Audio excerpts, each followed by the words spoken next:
Honorable Nathan, as we get now into your manifesto, I want us to start from this point of fighting corruption. Corruption has really been a vice in the country for long. Everyone has been talking about it. Whoever comes into politics will want to first talk something, get into something about corruption, and look into the eyes of the voters or the population of the country as if he or she is the only person to be based on in fighting this vice. But now you have been in parliament, as you said, and I said yes. You said I should not eat my words. I said you have been talking so hard about corruption from parliament. Yes, we have it in the Hansard. We have it in documentaries from parliament. But now, if you talk about corruption, but now the same you again still confirming corruption still exists, how will you strengthen parliament to fight this vice? We have bodies like IGG, Auditor General, and they all report to parliament. How will you strengthen this institution that looks like it has failed together with the government in fighting corruption? You have answered yourself. It looks like you have all failed. Parliament, government. It's government. You say report. Who is it? Who implements? The one who implements is the executive, the government. Are you getting me? And the head of government is the president. So if a report has come that X, Y, and Z has gone wrong, it is you take corrective action. Let me give a simple one. Have you seen these roads they make? They are supposed to take a minimum of 20 years. But after 1 year, a road is what? Spoiled. Nobody has come and said, you man, you are supposed to have made a road of 20 years. How can a road get spoiled in 1 year or 2 years? Nobody. If the president was serious, the one who made the road would be held liable. And how do you hold it? Because you hold yourself, the minister you appoint, up to the PS, up to down the people did all. Recently, there was an accident on the road here, on Guru Highway. People died. And that's the whole corruption you can see. If the government was functioning, by now those highways would be having 4 lanes going this way, 4 lanes going this way. The president ran and said, I'm giving every family 5 million. We are not looking for 5 million. We are looking for infrastructure to make lives safer, because the transport, the vehicles, the number of people have increased, the demand for the road has increased, the number of vehicles on the road have increased. These are the things you should deal with. So that is also corruption. Now, corruption, somebody might think they are stealing what doesn't belong to him. The reason why corruption must be fought without fear or favor is because it is a cost to everybody. Now, because they might need to steal 10 trillion, they must factor in the stealing 10 million in taxes. Of course, it is the budget they steal. So the budget they make must have 10 trillion for stealing. And the budget is funded by what? Taxes. That's why the demand for taxes is high, and that's why they put pressure to you people of Uganda to pay taxes. My mother sells oranges, another one sells tomatoes, another one maize or cassava. They want to buy soap. They want to buy sugar. They want to buy, they might want to jump on a border to be taken where? Home. That is where the problem comes, that nobody is demanding. Every kilo of salt you are buying, there is 480 shillings. Every kilo of sugar you are buying, there is 2,300. Those are taxes. Every bowl of soap, that big is a bar, of course the tiny one, but the real meaning is standard one. 2,400 is tax. That 1 liter of fuel they put in that border, because the border will only go when it has what? Fuel. So they will put in to carry you. You will pay every liter has 1,500. So the pressure on people to pay taxes is too high. Because if there was no stealing, maybe there would be only 200 shillings on a bar of soap. So if 200, you would save from 2,400, you would save 2,200 shillings. Now, this 2,200 you have saved would buy another commodity. If your sugar was only 200 on tax, you have 2,100. So now you have, you see, the less the tax, the more the money available for somebody to buy goods to be better off. Yes, Honorable, just on that point. Listen, so that you get corruption. So now when you buy goods, the demand of goods go high. As the demand of goods go high, there will be a demand for those goods to be produced. And as the demand for those goods goes high, there will be a demand for raw materials for those goods. As the demand for raw materials go on, the farmers are working, maybe if it is sorghum for beer, then because the people have been taking one beer, now it's taking 10 beers, the demand for sorghum will go high. But then the demand for people to be, the jobs will be created and the people will be employed. As the people get employed, more capital, you are extending the tax base, there will be more people to be taxed. Is that what your government look like? Yes, that's what I'm trying to tell you. I'm trying to tell you that corruption is a cost and it retards development, it kills jobs, it makes life welfare of people poor because that's why if you have seen the report we made about in 2000 and I think, can't remember, but I can jump on the head, in 2019 or 20, we clearly stated that the poverty in many of countries like Uganda is basically caused because of what? Corruption. Now that's number one. Now the executive should be the one to implement that and ensure there is no corruption. That's why we said for me, Nandala, if I was a president, as now if you're going to vote me, I will implement, there will be zero tolerance to corruption, and I can assure you I will implement everything without fear or favor. And anybody who would do work, now let us take an example of a road, and we have said it's for 20 years. Then we get a pothole before 20 years.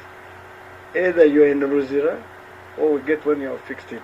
Now, the corruption is that the roads they are making, even they steal it. Instead of making 6 inches, they make you 2 inches or 1.5. The other inches they eat because they know nobody is there to demand value for money. So now when they 1 inch, see, oh, there's a Tamaka road here, we're happy. They forget that they have not known that they have given them 1.5 inches. Soon there will be potholes. This way they will be where they will be, when there are potholes, their cars will be destroyed, or where the transport will even become very expensive because of the poor road as a result of damages.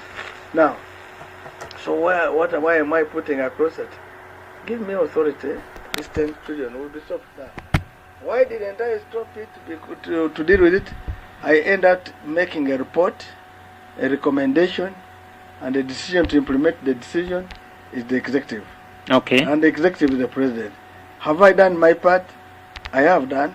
I have advised, and I'm happy that my brother Newton was explaining. I have advised many governments, those who have taken my advice, they have improved, they have moved from low-income countries to high-income countries. And the welfare of their people has improved. Of course, Tanzania recently got a problem, but we did it. I gave India. India is now up there. We have done Ghana, we have done Kenya, we have done so many. I've been involved in restructuring, even central banks. One of the central banks I was involved in the Central Bank of England. I bring that as an example. And Kuwait, because those are the first worlds. Of course, you remember, they wanted me to be a governor of Bank of Uganda over here. I told them I can't be a governor of Bank of Uganda. I need to be a governor of the whole country. I was about to ask, why did you turn down that offer, having the expertise on that? I want to be a governor of the whole country to resolve all these problems we're talking about. So that's a pillar under governance, and that's our number pillar, governance and the leadership. And that's where we're also talking about is restating term limits, restating age limit, removing injustice, because injustice is too much. There are 3 things which are destroying our country: greed, injustice, and poverty. And this injustice is where judges are making political judgments, and sometimes they delay justice denied, delayed justice denied. There are so many political prisoners. That's not necessarily for a country which should grow. We should give everybody to express himself or herself of whatever he does. Now, the fear comes in because you are doing wrong things. But if you are doing right things, the fear will not be there. So that's where we are saying corruption creates problem and it brings no jobs. And that's why we come with our pillars. Those pillars we have are too interrelated that each pillar fits in the other. Maybe for purposes so that my brother interprets them once. The first pillar is about employment, creating jobs. That is about in agriculture, bringing back cooperatives, bringing back cooperative bank and agriculture bank. Here, this area is well known for cassava. Used to have a factory for starch here. Is it there? No. And 1 kilo of starch. 1 kilo of starch is 1.4 million. It's $360 now. And the starch is used in medicine, in this growth that we're putting on. You had here a little spinning mill. I don't know where it is. It had even a dedicated line of power from the Onfalls Dam up to here. Dr. Milton Obote was not stupid. He did it knowing there was cotton here. And our cotton. Yes, that's what I'm saying to you. Our cotton is the best world over. But because of greed, people have signed contracts not to have us produce cotton. And somebody was saying our cotton has no market. Here in West Germany here, there are too many growers of cotton. Do you know them? Moses Ali and the Uganda prisons. Are they eating the cotton? They are growing, they are expulking it and sending it as a specialized product. And that's one of the things which should come back in Lango. We have our cotton back, we have starch back, the stuff from cassava, and the people of Lango Cooperative Union comes back. The spinning mill with functions, which was feeding African textile mill in Bali, Nightil textile, just Nightil, of course, in Ginger. We had bed sheets and shirts. Me, I put on Yomato. I don't know some of you if you have ever heard about Yomato. When we were going to secondary school, even primary, I think, they were bringing for us Yomatos. So, from Ugir. Ugir was in around Bugorovi there. It's now called, I think, is it called Spin or something now, I'm told. So, those are things we need back so that we can have our people back to have agriculture. Now, then, let me add on this so that my brother does. Then the livestock. This area is known for cattle, livestock. You roast it. People have to be compensated. It's not a joke where you say you are going to bring 5 cows. If you're talking of 5 cows, how many families? Let us take an example. There is 1 million families in Lango. 5 cows times 1 million, you get 5 million cows.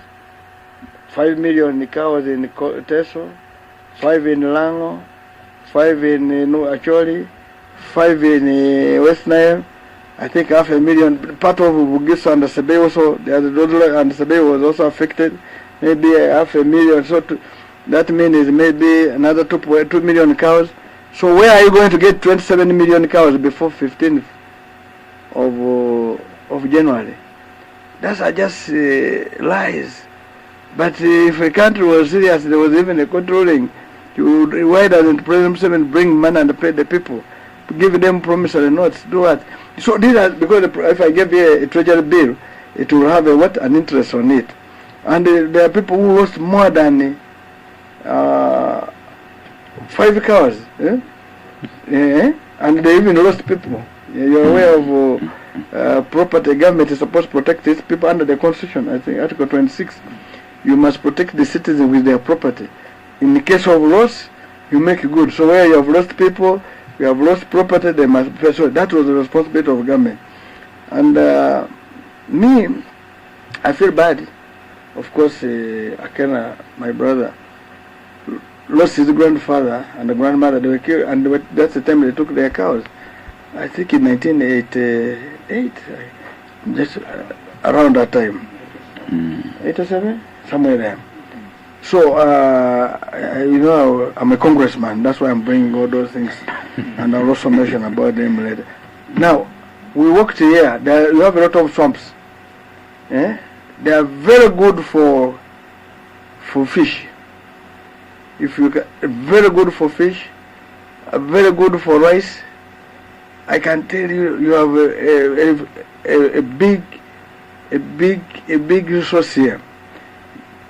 But now when they took your cows, you are now creating, the land became open. So now what they do in some areas, the Balor have brought out their cows. Because if your cows were there, they will not bring them. If your cotton was there, they will not bring it. Now, because the cotton is not there, the cows are not there, now the land is bare, they come and take it.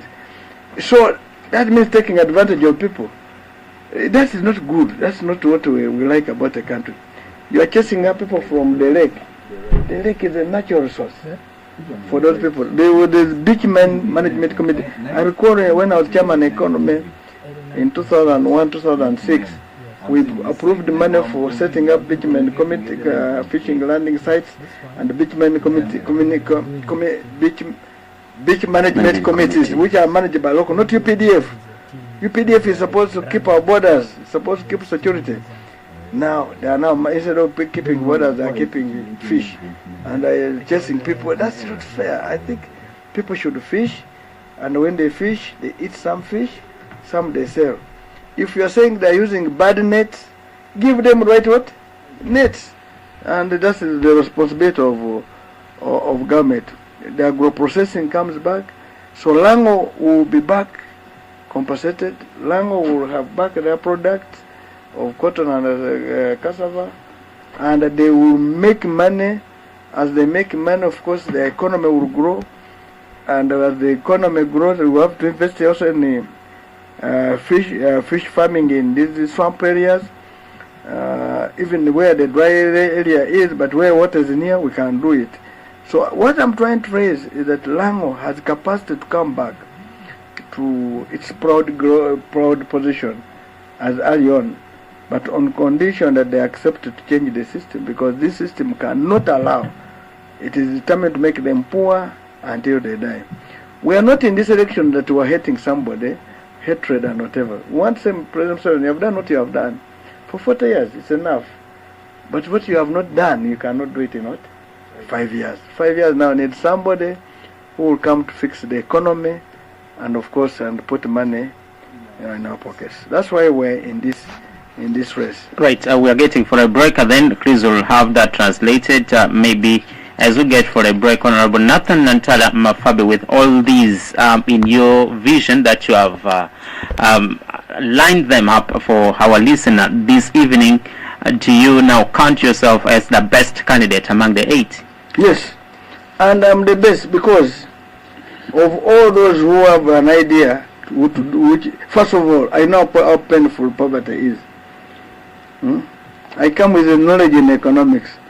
I come with a knowledge in accountability, in financial management. Or maybe just you let us know 1 or 2 strengths you have over these other 7 candidates. No, I have not one. I have too many strengths all over them. First of all, I come with experience. I've been there. When I talk about cooperatives, I'm a chairman of this cooperative union. It had also been taken. They have fought it for you. For information, people of Lang or other people are listening to me. In 1987, in Budadili Trading Center, President Museveni came and told them to cut coffee.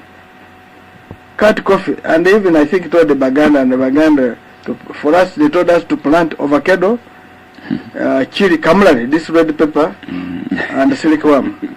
Some people did. But meanwhile, as they were cutting, they were growing coffee in Western North. They were trying to grow coffee in Western North, Uganda. Unfortunately, God never listened to that. That's what happened. Now, many people cut, and some lost out. But the good thing for us, those who cut, coffee, it grows as a tree. It grows. It's protein. Now, there are those who are fruited even. Now, we used to have 50 million kilograms of coffee. Of course, that's why we dropped to 20. Now we're about 25, 30. So that's why I want to give you that for us. At that time, there were no FM like this one. Would have gone to tell them. But we walked as young men. I was in the university. I said, why?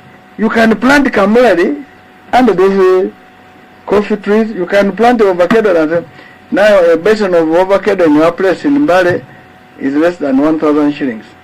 Now, while a coffee is now 18,000 what? a kilo. Okay, let's get production. That's what you asked that question. Let me answer that. So I come that if I'm talking about cooperatives, land cooperative union will work. The generals will come back because we have brought ours where? Back. If you are talking me about how to fix money to make the production, the area to become productive, I have told you we're going to invest money in the productive sectors. So we're going to put 10% of our budget in agriculture. Now that is already going to spur, and you are going to put silos, and we come with experience in that area that agriculture, Uganda is an agricultural country. We shall have, you remember, we have cash crops and food crops. Now in Lango currently there is no what? No cash crop. So that's why poverty is there. You need a cash crop, and your cash crop is cotton. And the other one we're adding on is cassava, because it is going to produce what? Starch. And that means that one I bring experience on table. We have advised many governments. The third one, how to fight corruption, I was Chairman Park. I did it. I'm told everybody when I was going there, when they know that I've chaired a meeting, they would run home to go and watch a TV to see what I've done. The vice president was taken to what? To prison. Do I have a capacity to do it? Yes, I have. The other candidates don't have. Even President Museveni has been there for 40 years. Can't do it. Do I know about the village problem? I come from a village. By the way, I told you I studied from a village what? School. I feel bad our children who study and stop in the villages. And this is basically simply because of I am here that we're going to celebrate 28 years of what? UPE. 28 years. Every 10 children who go to primary 1, 8 don't reach P7. That means they drop out. And the reason why they drop out, they are 1, hang at school. 2, no teaching. We're saying we're going to invest money in education. Our teachers will not be separated knowing that this is arts or science. No. An English teacher teaches a math teacher or a chemistry teacher to teach chemistry or math in English. Therefore, an English teacher is very important at the same time like a math teacher. So a teacher is what? A teacher. Our teachers will be paid very well, equal salaries, have houses to stay in. Our children go to school, their children will go to school from primary up to university free. Meanwhile, our children who are in these schools will eat food at school. Now, this food they are going to eat is going to be provided by our mothers who have these market vendors, our boys who are on the streets like now, the border. You are aware the borders have been cheated for long, and that is a big employment sector. Oh, big. It has over 2 million Ugandans. And if it was the government of Uganda had sense, those are the people they would have invested in. A border to reach in Uganda, it reaches for only 2 million not. But because of high tax, the profits, the interest, the greed, it goes for 6 million. Thank you so much. Just 1 minute, let me conclude on this. Our children, when they buy it, they will add on more money for money lender. By the time they finish, the money they have paid for that motorcycle until their trousers are torn in loans can buy for what? Motorcycles. Our plan is that the motorcycle people will be given motorcycles for 2 million, and they will pay it over a period of 5 years. So that's 400,000 per year. And in that sector, that means the border market will grow now. The people will some live, get taxis, get tractor, pickup, trailers, tippers. Now, when the construction is coming on, they will be the ones supplying materials. And that one will be possible because we are saying even in every village against PDM. PDM is saying 100 million at a parish. We're saying 100 million shillings per village. If there are 10 villages in one parish, 10 times 100, that is 1 billion. Right? Times 5 years, that's a 5 billion. Basically, it's a grant. It's not a loan. A grant to those people in that area to say what economic activity. But is the PDM a good initiative? It is a failure. That's why I've said it's a failure. That's why we're saying it doesn't work. But you're coming to promote by increasing the fund under the same project. We're saying at the village level, you see, let me also give you another example. That's why my moderator, you need to understand. These programs which put people in pressure, have you ever fallen sick? You go for treatment, they give you half a Panadol to treat headache when you are supposed to take 2 what? 2 Panadol. Then you will never get it. In fact, the headache will become persistent. That's why poverty is persistent, that chronic. The poverty is chronic because they give us a quarter Panadol instead of giving us 2 what? 2 Panadols. This country needs 2 Panadols. In fact, now we are going to get away from 2 Panadols. We need to give 4 because the disease has become chronic, and we deal with it. Let's get for a short break. When we return, Chris will translate that. Then after, we'll be picking some callers. I will read your card do whichen. Chris Agonyo, Muhameti Manifesto, Honorable Nathan Nandala Mafabi, Adabedo Manifesto, FDC party ni. Tolo do gona no chime mogibori kai take it penyogo. Ame mi to penyo bino le yotam keden radio tiene ni natin. Chris, wa hawe check eka do whichen. Radio Shabu Onye twinyi yorokera pupiru nungere. Ira buru ya bongo entonera buru pama. Radio